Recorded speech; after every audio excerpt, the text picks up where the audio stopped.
one friend, I have nothing in it. Oh, I thought you were.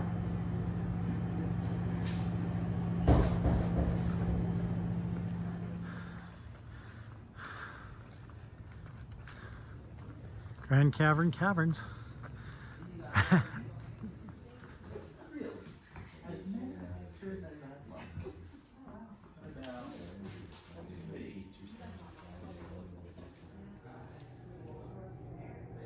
Bad raps about good bats. Got a picture of Dracula on that, looks like.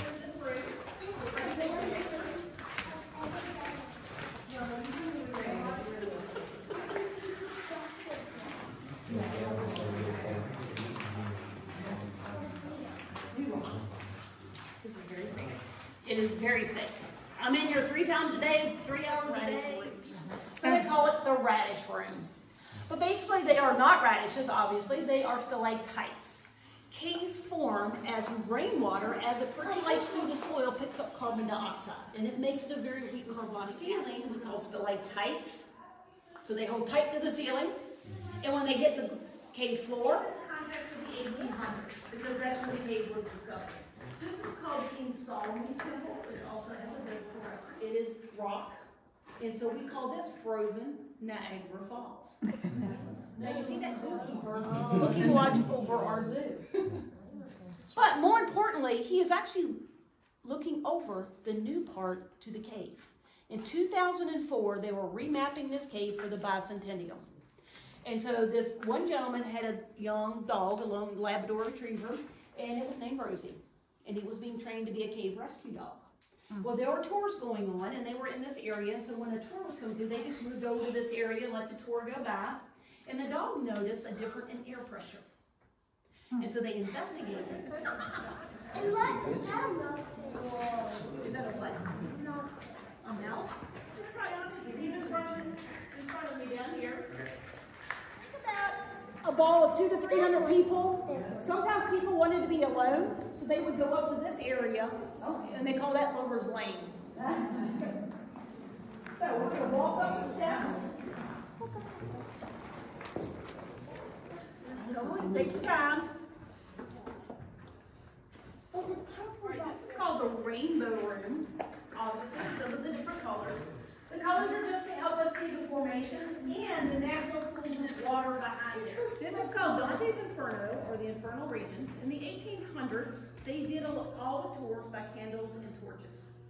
And it got to be known that if you went around this area, your candles were blown out and your torches went out. And if you've ever been in complete darkness, there's only 2 places on earth you can do that. One is in a cave, the other is in a cave.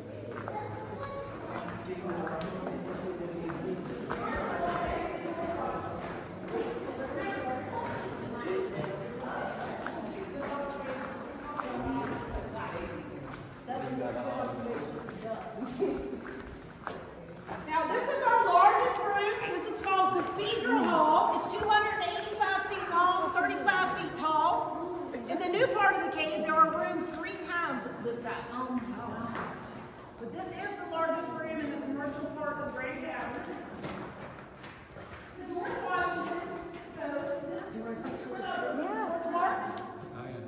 and then we have our Whoville Christmas tree. Look how far the torch marks go up. Oh, wow. So they probably used a ladder and had young boys or young people climb those ladders to hold torches for us.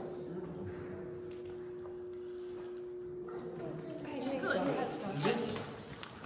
All right, this is called Jefferson Hall. Jefferson Hall is named after Thomas Jefferson. We don't have any historical evidence he was in this cave, but he was on Cave Hill. And the other large one is called Madison Cave. And it was discovered in about 1750s. And Thomas Jefferson went to that cave, and he actually mapped that cave. And it was, if you look at the very, very tips, those very thin-looking icicle-like structures, those are called soda straws. As that water drips, the calcite, oh, don't go across there. Sawyer, come here. You don't cross the rocks, okay? Stay on the side of the rocks. The water, the calcite forms on the outside of the water droplet and creates a straw. It's hollow. They're called soda straws. They're actually baby stalactites. They are very large, And they can tell us a little bit about how we think they might form. On the lower one, they broke a little piece off to figure out how much it weighed. And that using that piece and using the mathematical formula, they figured this thing weighs about 54, 55 degrees year long. Winter, summer, doesn't matter. Theirs came out pretty good. Anybody else? We good? We're good. All right. Your head. That is where Bernard Weir actually came in. We did enlarge it. We did put a bat gate to allow bats to come in and out. A lot of people have asked about bats. We do have some bats in the cave. We don't see them this time of year very often. There was when they're getting ready to hibernate and things like that. And they usually stay away from the lights and the people.